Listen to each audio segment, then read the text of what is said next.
The year 2025 for me was truly a year of unraveling myself, dismantling ideas that have been placed in my head throughout my life and learning how to reconstruct a life filled with love, peace, healing, traveling, stronger boundaries, loud emotions, and future dreams built on a stronger foundation. It was a year where I took everything that I had been working towards for so many years of my life, and I let it burn to the ground once I recognized that I had not built a life prioritizing myself, and that I had built a life in an attempt to hide my insecurities. I had built a life for myself where I was constantly having to perform to please someone else for them to tell me that I'm worthy. 2025 was a year that I prioritized my physical health, my spiritual health, healing my mind, grounding, time in nature, time with my family and myself over winning, achieving, accumulating wealth, reaching new heights. I prioritized breaking down negative patterns and cycles of mind, cycles of addiction, and learning how to be still. I realized that I had spent so many years running away from myself, not knowing how to tend to my inner voice, that I didn't actually know what I wanted anymore. I spent this year getting to know myself deeply and shedding all the layers that I simply do not need anymore. Versions of myself that I had built on fear could finally rest. I identified what was causing my weak boundaries, impulsivity, bad habits, and I fell in love with the things I used to do as a child again. I learned how to treat every version of me with kindness and respect, to treat every past version of me as an ancestor that is just there to guide me along the way. I learned how to protect the wild woman and not to tame her. I'm learning that it's okay to change your goals for this phase of your life. That one moment you might crave slowness and to sit in nature for hours, using the flowers and leaves to craft, while the next morning you might crave riding on the back of a hot person's motorcycle through the city. Learning to honor every phase and every cycle of this short yet profound human experience. I learned how to accept moving on without the need to hate a version of myself or anyone in order to be able to move on. I've simply changed what I needed and what I wanted. That's enough for me to move on with love. I've learned how to forgive myself and others, even those that hurt me deeply.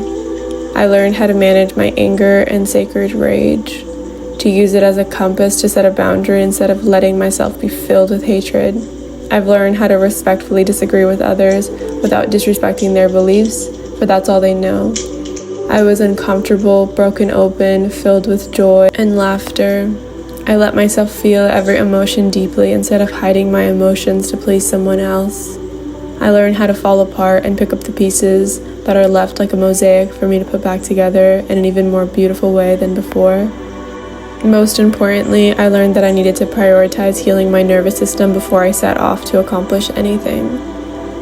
Anything built on a weak foundation will crumble in the end. I learned so much about myself, and for that I am grateful. This year has not been about achieving anything that others could see, but learning how to make my internal world smile.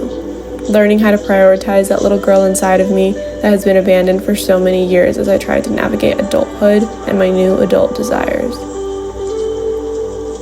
I allowed my adult life to crumble so that I can rebuild it on a rock instead of sand.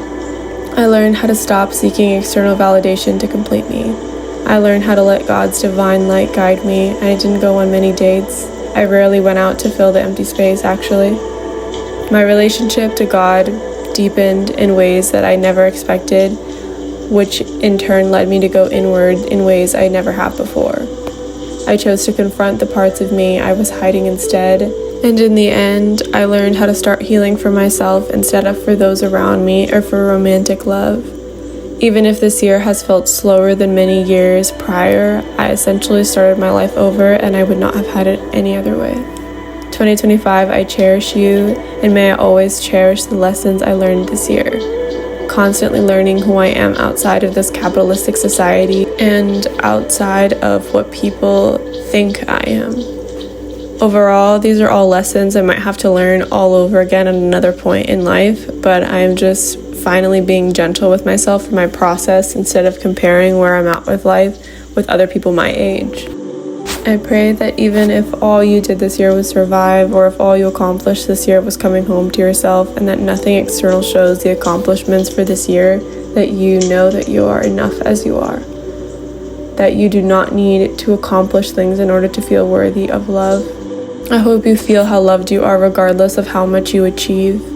I hope you know that you don't have to completely reinvent yourself in order to have a good year, that you are allowed to love things about you that others don't understand, that you are allowed to just be still with who you are for a moment, and I hope that you trust that everything that is meant to shift and evolve will evolve when it's time. Your existence is not an accident. Remember to thank your body for all it does for you.